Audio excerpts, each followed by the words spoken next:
Hello students, this is R P Singh. Welcome to this channel learn maths with R P Singh. आज इस video में शिक्षा निदेशालय द्वारा उपलब्ध कराई गई कक्षा 9 गणित की वर्कशीट नंबर 56 लेते हैं। इसका टॉपिक है वृत्त। वृत्त का मतलब सर्कल। वृत्तीय आकार की समझ। हमें पता है कि वृत्तीय आकार कैसे होते हैं, जैसे कि कॉइन है, वृत्त के फॉर्म में है, सर्कल के फॉर्म में है। घड़ी होती है, वह भी सर्कल के फॉर्म में होती है। पहिया होता है, वह भी वृत्त के फॉर्म में होता है, या चूड़ी वृत्त के फॉर्म में होती है। तो यहाँ पर ये सभी जो आकृतियाँ हैं, ये वृत्ताकार आकृतियाँ हैं, सर्कुलर आकृतियाँ हैं। एक प्रकार लीजिए तथा इसमें एक पेंसिल लगाइए। अगर हम एक प्रकार लें, प्रकार में पेंसिल लगा लें, और प्रकार में पेंसिल लगाने के बाद में जैसे कि हमने प्रकार ले ली, पेंसिल लगा दी और इसमें इसको चारों ओर घुमा दिया है, तो इससे क्या बनेगा? इससे एक ये वृत्त बन जाएगा। यहाँ पर ये एक वृत्त बन गया है। यहाँ पर हमने प्रकार की नोक रखी थी, मान लीजिएगा ये O बिंदु है, यह वृत्त का केंद्र कहलाता है।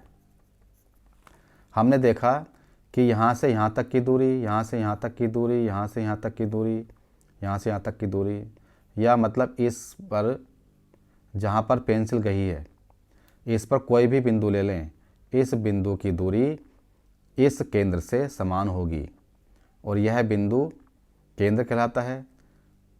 इस बिंदु से वृत्त के ऊपर जो भी बिंदु आएगा उसकी दूरी समान है। तो ये जो दूरी है, मान लीजिएगा ये बिंदु O है और वृत्त पर कोई बिंदु मान लीजिएगा ये P है, तो इसकी जो ये दूरी है OP दूरी, ये त्रिज्या कहलाती है। तो यहाँ पर हमने देखा कि ये जो हमने आकृति बनाई, ये आकृति वृत्ताकार है, इसको हम वृत्त बोलेंगे, सर्कल बोलेंगे। एक तल पर उन सभी बिंदुओं का समूह जो तल के एक स्थिर बिंदु से एक स्थिर दूरी पर स्थित हों, एक वृत्त कहलाती है। उन सभी बिंदुओं का समूह, जैसे कि यहाँ पर ये सभी बिंदु हैं, इन सभी बिंदुओं का समूह जो कि O बिंदु से समान दूरी पर हैं, इसको हम वृत्त कहते हैं। स्थिर बिंदु को वृत्त का केंद्र कहते हैं। जैसे कि ये बिंदु है O बिंदु, ये स्थिर बिंदु है, ये यहीं पर आता, तो इसको हम बोलेंगे वृत्त का केंद्र। O से स्थिर बिंदु को वृत्त की त्रिज्या कहते हैं। स्थिर दूरी को वृत्त की त्रिज्या या रेडियस कहते हैं। तो यहाँ से यहाँ तक की जो दूरी है उसको हम वृत्त की रेडियस कहेंगे, त्रिज्या कहेंगे। तो यहाँ पर चाहे ये बिंदु हो, चाहे ये दूरी हो, अगर यहाँ बिंदु Q है तो OQ ये भी त्रिज्या होगी, OR यहाँ बिंदु कोई है तो ये भी त्रिज्या होगी, ये सभी त्रिज्या होंगी। यदि एक वृत्त पर दो बिंदु P तथा Q लें तो रेखाखंड PQ वृत्त की एक जीवा कोण कहलाती है। एक बिंदु यहाँ पर ले लिया, एक बिंदु यहाँ पर ले लिया, इसको मिलाया तो PQ वृत्त की जीवा हो गई या कोण हो गई। वह जीवा जो वृत्त के केंद्र से होकर जाती है वृत्त का व्यास कहलाती है या डायमीटर कहलाती है। A भी एक जीवा है, ये वृत्त के केंद्र से होकर जा रही है, इसलिए इसको हम वृत्त का व्यास कहते हैं। और यह जो व्यास है ये त्रिज्या का दूना होता है, क्योंकि OB त्रिज्या है, OA भी त्रिज्या है, तो AB त्रिज्या का दूना हो गया, व्यास हो गया। ये हमें बात ध्यान रखनी है। दो बिंदुओं के बीच के वृत्त के भाग को एक चाप कहते हैं। मान लीजिएगा ये वृत्त है, एक बिंदु P है, एक बिंदु Q है, तो यहाँ पर जो बना हुआ है ये पार्ट, यहाँ पर जो ये पोर्शन है ये वृत्त का चाप कहलाएगा। PQ वृत्त का चाप है, आर्क कहते हैं इसको। ये छोटा चाप है तो लघु आर्क हो गया, लघु चाप हो गया। और ये बड़ा चाप है तो इसको हम दीर्घ चाप कहते हैं या मेजर आर्क कहते हैं। तो यहाँ पर लिखने का तरीका है इसका, लघु चाप, इसको PQ के ऊपर इस तरह से ये चाप बना दी गई है, और दीर्घ चाप के लिए PRQ के ऊपर ये चाप लगा दी गई है। R बिंदु यहाँ पर ले लिया गया है पहचान के लिए, जिससे कि ये दीर्घ चाप को प्रदर्शित करे। संपूर्ण वृत्त की लंबाई को उसकी परिधि सर्कमफ्रेंस कहते हैं। ये पूरा वृत्त है, इसकी जो पूरी लंबाई है, पीछे चले हम यहाँ से होते हुए, यहाँ से होते हुए, इसको पूरा मेजरमेंट करें हम, तो ये वृत्त की परिधि या सर्कमफ्रेंस कहलाती है। जीवा तथा प्रत्येक चाप के मध्य क्षेत्र को वृत्तखंड सेगमेंट कहते हैं। यहाँ पर PQ एक जीवा है, इस जीवा ने इस वृत्त को दो भागों में बांट दिया, एक भाग कहलाएगा लघु वृत्तखंड, दूसरा भाग कहलाएगा दीर्घ वृत्तखंड। ये छोटा भाग है तो लघु वृत्तखंड हो गया, माइनर सेगमेंट हो गया।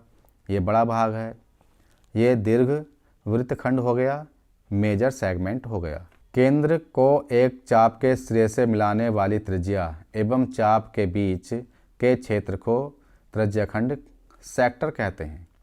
ये केंद्र है, ओपी त्रिज्या, ओ की त्रिज्या है, इसके बीच में जो ये क्षेत्र बना इसको हम त्रिज्याखंड कहते हैं। तो यहाँ पर ये छोटा क्षेत्र बन रहा है इसलिए इसको हम लघु त्रिज्याखंड कहेंगे। त्रिज्याखंड सेक्टर होता है तो ये माइनर सेक्टर हो गया। और ये जो पोर्शन है ये बड़ा भाग है, इसको दीर्घ त्रिज्याखंड कहेंगे। तो इस तरह से हमने वृत्त के अंदर जो जो चीज़ें आ रही हैं उनके बारे में जाना। अभ्यास प्रश्न, पहला सवाल, 4 सेंटीमीटर त्रिज्या का एक वृत्त खींचिए। वृत्त पर एक त्रिज्या, व्यास तथा एक जीवा को दर्शाइए तथा उसे नाम दीजिए। इसका चित्र अलग से बनाते हैं। हमें पहले 4 सेंटीमीटर की त्रिज्या लेनी है।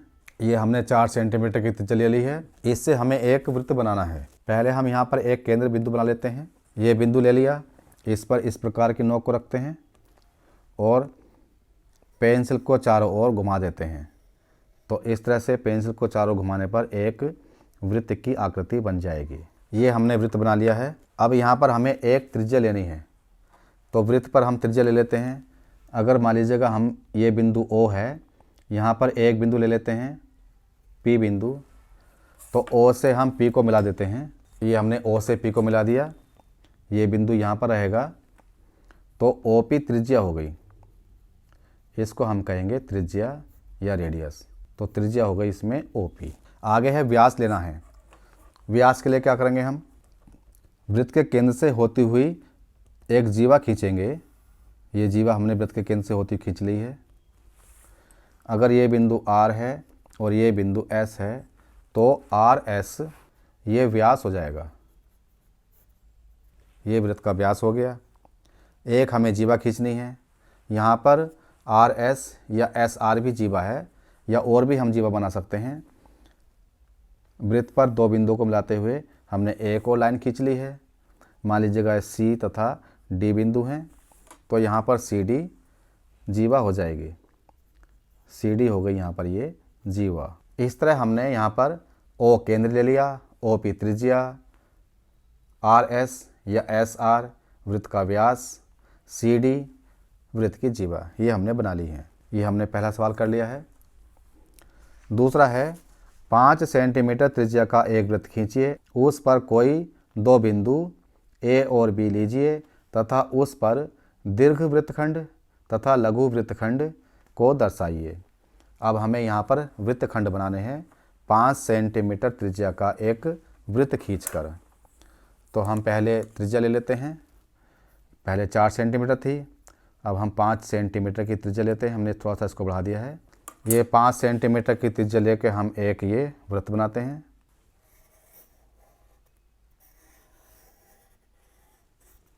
ये वृत्त बन गया है। इसका यहाँ पर ये केंद्र है। ये दूसरे सवाल के लिए, कोई दो बिंदु A और B लीजिए।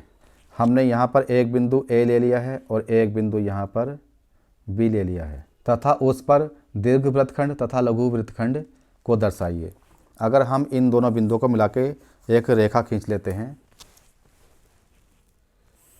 A से हमने B को मिला दिया, तो इस वृत्त के दो भाग हो गए। छोटा भाग ये है इसलिए इसको हम बोलेंगे लघु वृत्तखंड। ये लघु वृत्तखंड हो गया। ऊपर का पोर्शन ये बड़ा पोर्शन है, इसको हम बोलेंगे दीर्घ वृत्तखंड। ये सेगमेंट हो गए माइनर सेगमेंट और ये हो गया मेजर सेगमेंट। इस तरह से हमने इसको दर्शा लिया है।